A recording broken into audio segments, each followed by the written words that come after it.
Assalamualaikum warahmatullahi wabarakatuh. Waalaikumsalam warahmatullahi wabarakatuh. Apa kabar semua? Alhamdulillah sehat semua ya. Oke.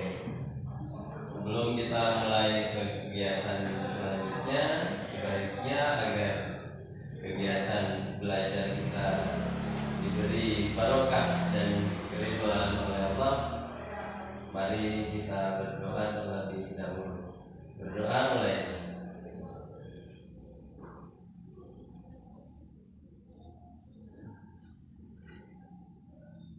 Berdoa selesai.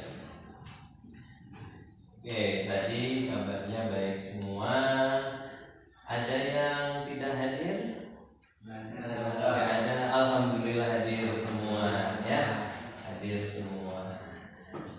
Oke, baik. Kita pada hari ini akan mempelajari tentang fungsi zakat dan hikmahnya. Jadi tentang fungsi zakat juga tentang hikmah zakat. Oke, sebelum masuk ke materi itu, Bapak mau mengingatkan materi yang kemarin tentang pengertian zakat. Ya, masih ingat ya? Masih. Oke, zakat menurut bahasa kamu, menurut bahasa mensucikan, ya. Zakat. Kalau menurut kamu apa zakat itu? Membersihkan. Oke, zakat bersih, membersihkan. Kalau kamu apa? Berkembang. Iya benar. Zakat itu menurut bahasa berarti juga an-nama, artinya berkembang.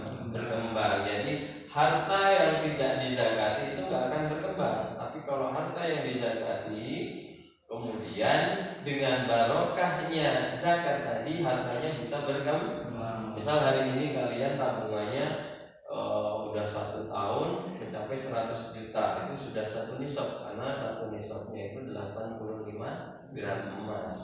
Kemudian dizakati, tahun depan bisa saja dengan barokahnya berkembang jadi 200 juta. Kalau menurut istilah, masih ingat apa? Mengeluarkan harta dengan ukuran tertentu kepada orang membutuhkan, kepada golongan tertentu, ya. Itu zakat. Jadi zakat itu ada ukurannya, ada ketentuannya. Dalil zakat dalam Al-Quran sangat mudah, bersatu dengan perintah salat. Masih ingat materi kemarin?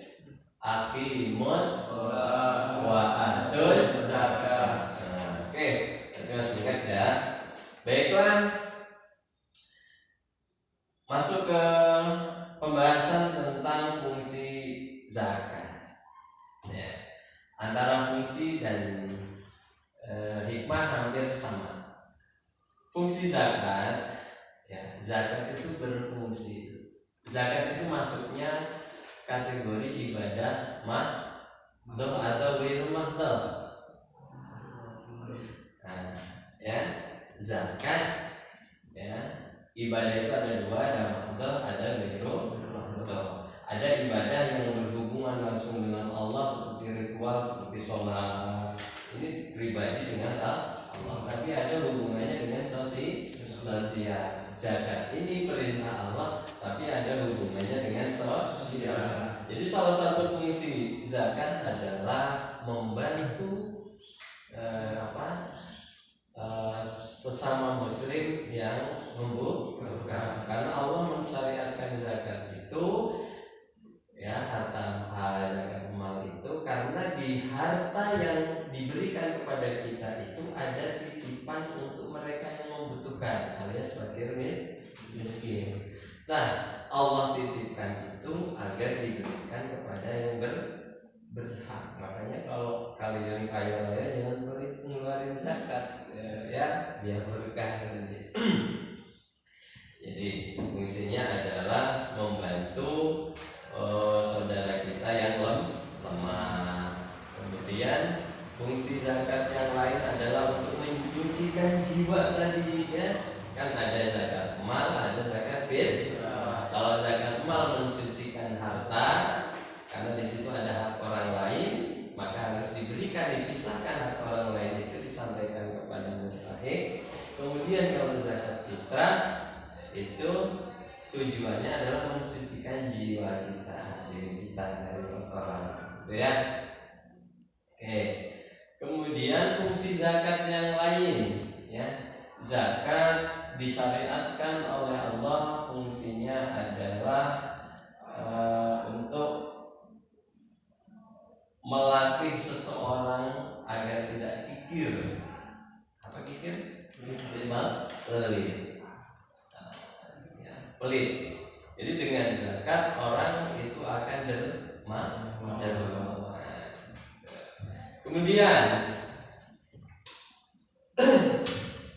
kira-kira nih contoh nih, kalau orang, kalian kan hidup di lingkungan masyarakat, punya tetangga, pernah menjumpai nggak tetangga kalian ada orang yang kaya tapi tidak pernah zakat? Pernah menjumpai nggak? Atau orang yang pelit gitu?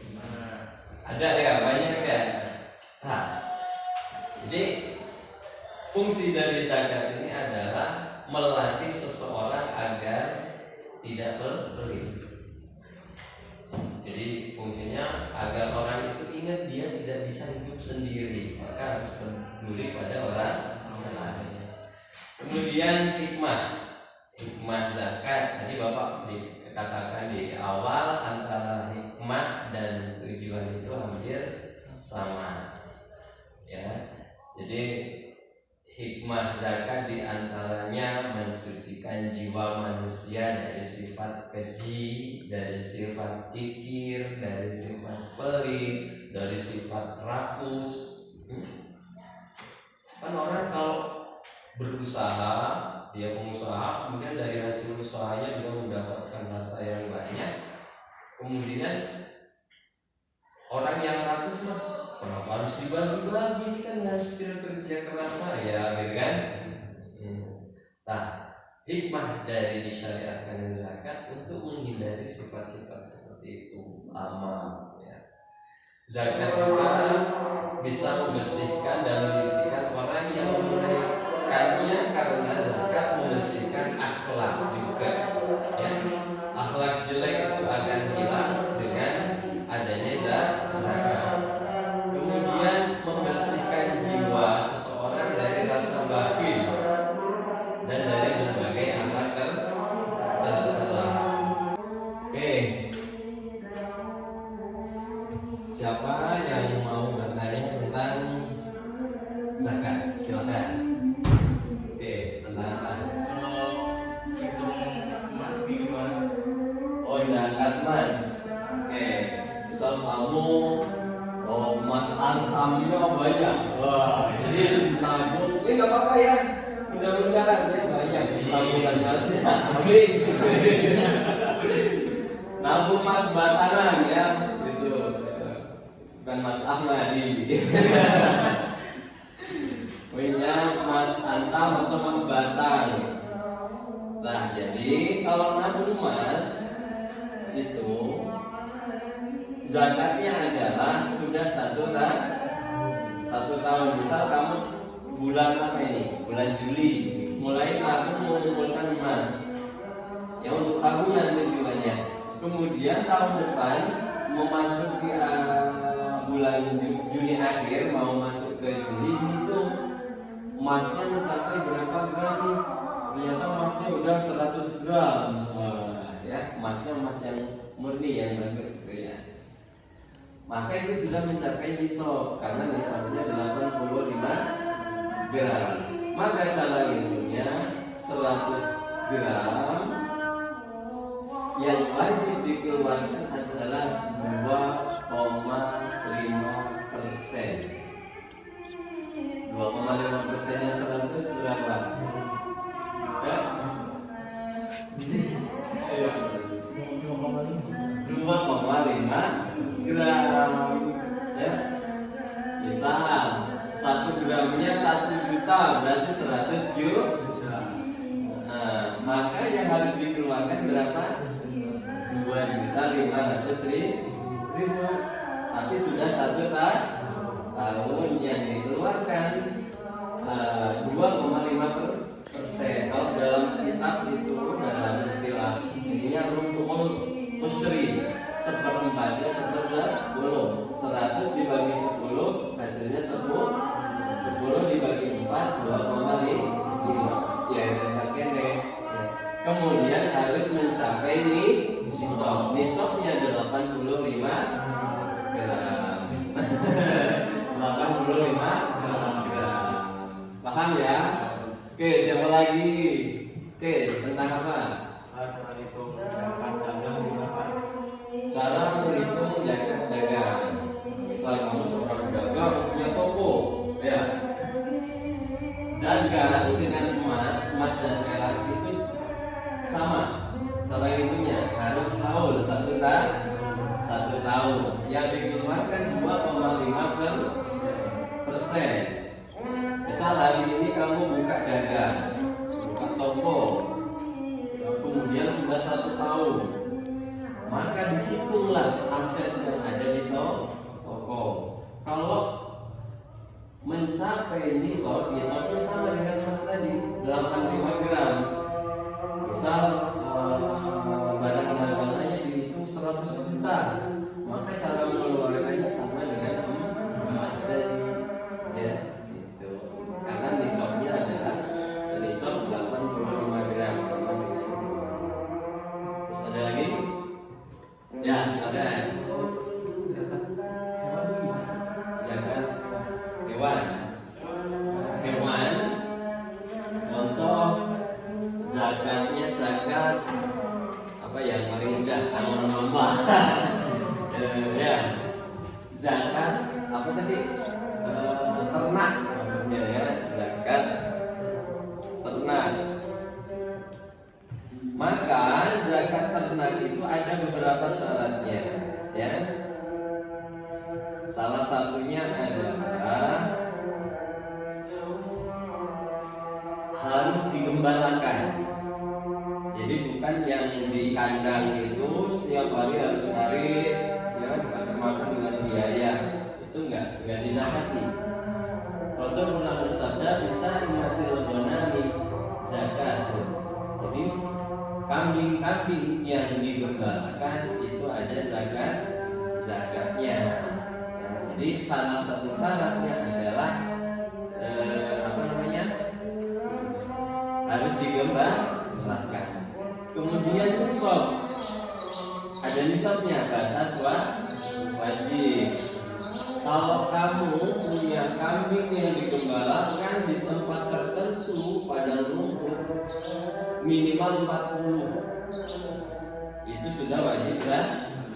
Maka yang harus dikeluarkan 1 ekor kambing.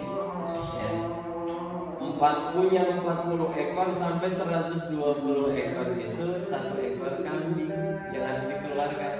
Tapi kalau punya 121 nambah ya, 121 sampai 200 ekor kambing itu 2 ekor kambing yang harus dikeluarkan untuk zakat gitu.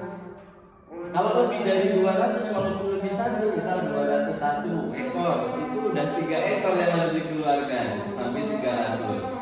Kemudian selanjutnya ngitungnya gampang. Setiap 100 ekor berarti 1 kambing. Misalnya udah lebih 300 tuh, punya 300 ekor kambing, itu kan 3 ekor yang dikeluarkan untuk zakat. Kalau punya 400 berarti 4, 500 berarti 5 gitu, gampang hitungnya ya. Dan tadi harus digembalakan. Ada lagi nggak? Ya tadi zakat pertanian. Misal kamu seorang pengusaha punya lahan sawah misal 10 hektar gitu ya. Setiap panen menghasilkan misal sampai 50 ton. Pasti wajib zakat. Ya, wah, nggak apa-apa, jangan malu jadi petani kan? Jadi petani itu pengusaha juga.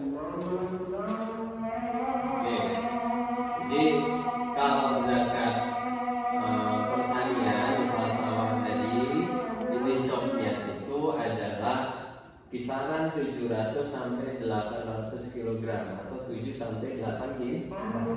Dalam keterangan 7 kintal. Berarti nggak nyampe 1 ton, itu sudah 1 ton.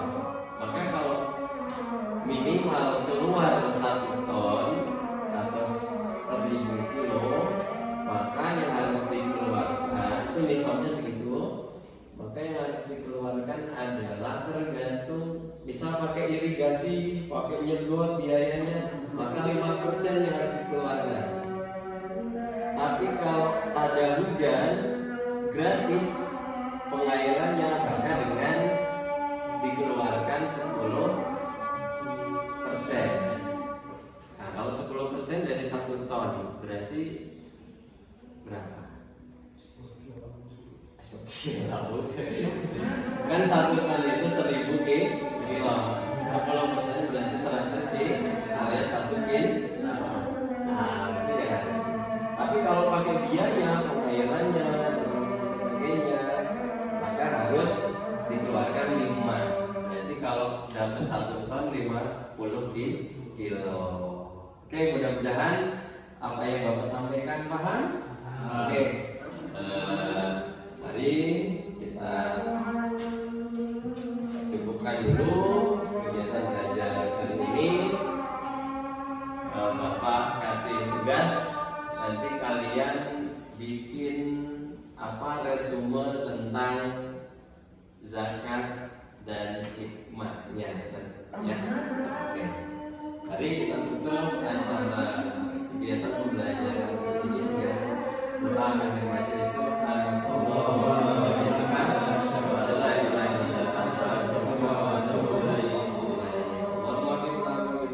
Assalamualaikum warahmatullahi wabarakatuh. Waalaikumsalam.